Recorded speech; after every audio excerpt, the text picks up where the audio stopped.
Hello guys, welcome to my channel Ishita story. তো দেখো, সকাল সকাল আমি স্নান সেরে নিয়েছি। আর স্নান করার পর আমার যে নিত্যদিনের কাজ থাকে সেটা হচ্ছে নিত্যদিনের ঠাকুরের পুজো করা। তো পুজো টুজো হয়ে গেছে কমপ্লিট। এরপর আমি একটু বাইরের ওয়েদার চেক করতে যাই। দেখো, ভীষণ বৃষ্টি পড়ছে আর হাওয়াও দিচ্ছে কিন্তু সুন্দর। আসলে পশ্চিমবঙ্গে এখন তো সবাই জানে যে নিম্নচাপ লেগেছে। বিশেষ করে পশ্চিমাঞ্চলে ডিস্ট্রিক্টগুলোতে কিন্তু ভারী বৃষ্টির সম্ভাবনা রয়েছে। তো তোমরা যারা বাইরে বেরোবে অবশ্যই ছাতা রেইনকোট পরে বেরোবে। আর এই দেখো, আমাদের বাজে সুন্দরী কেমন আমার উপর রাগ করে পেছন ফিরে আবার তাকাচ্ছে। তো তোমরা সকলে নিশ্চয়ই জানো, এতদিন ব্লগ দেখে, যে সকালের শুরুয়াতটা কিন্তু আবার চা না খেলে হয় না। তাই আমি এখানে মা আর আমার জন্য একটু গরমা গরম চা বানিয়ে নিচ্ছিলাম। আমার আসলে লিকার টি খেতে ভালো লাগে, কিন্তু দুধ চা আমার একটু বেশি ফেভারেট। এরপর আমি চলে গেছিলাম ছাদে, ছাদ বাগান পরিদর্শন করতে, যে এত ঝড় বৃষ্টিতে আমার গাছগুলো ঠিকঠাক আছে কিনা। আর এই দেখো, নাকচম্পা গাছ এটা। আর আসলে ভবিষ্যতে এই ছাদ বাগানটা আরও অনেক বড় করে তৈরি করার পরিকল্পনা রয়েছে। তোমরা পাশে থেকো, তাহলে দেখতে পাবে একদিন আমাদের ছাদ বাগান কিন্তু বিশাল ছাদ বাগান হয়ে আছে।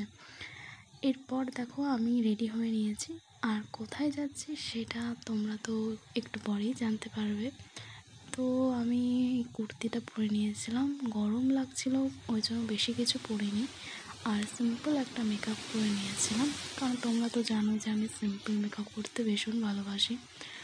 তো দিদি আজকে বর্ধমান থেকে বাড়ি এসেছিলো, তো দিদি, মা আর আমি মিলে বেরিয়ে গেছিলাম। আর রাস্তাতে দেখো প্রচুর জল জমেছে, আসলে অনেকটাই কিন্তু বৃষ্টি হয়েছে। আর এই যে টোটো চলে এসেছে, আমরা কিন্তু এই টোটোতে করেই যাব। তো শুধুমাত্র মা, আমি আর দিদিই যাচ্ছিলাম টোটোতে, বাবা বাইকে গেছিলো। আর এই যে দেখো মা, আর এই যে দিদি, আর আমাকে একটু পরেই দেখতে পাবে। এই যে এইটা হচ্ছে আমি, আর এই যে আমাদের মেন রোড। তো আমরা আমাদের গন্তব্যস্থল চলে গেছিলাম, মঙ্গলম লজে। আর এই যে খেতে দিয়েছিলো আমাদেরকে, দেখো ভাত, ডাল, শুক্তো, পোস্ত, মটন, পাঁপড়, চাটনি, কমলাভোগ ইত্যাদি। তো আজকে আমরা এসেছিলাম বিমা কর্মচারী সমিতির ৬৮তম বার্ষিক সাধারণ সম্মেলনে। তো এই অনুষ্ঠানের জন্যই কিন্তু আজকে এত বড় একটা খাওয়া দাওয়ারও আয়োজন করা হয়েছিল, আর তার সাথে একটা মিটিংও ছিল। তো খাওয়া দাওয়া সেরে কিন্তু আমরা তিনজনে আবার ব্যাক করলাম। বাবা পরে আসবে রাত্রের বেলায়। খাওয়া দাওয়ার পর আমি একটু ঘুমিয়ে নিয়েছিলাম, আর ঘুম থেকে উঠে আমি আমার পড়াশোনা চালিয়ে গেছিলাম। তারপর দেখি দিদি আমার কাছে আসলো, আর আমাদের ছোটোবেলাকার সবার ফেভারিট এই বুমার চকলেটটা কিন্তু আমাকে দিল। আমার কিন্তু এটা খুব ভালো লাগে।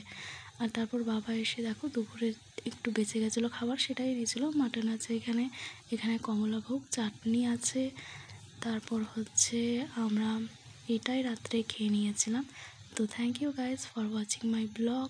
সাবস্ক্রাইব করে দিও চ্যানেলটা। Tata, good night.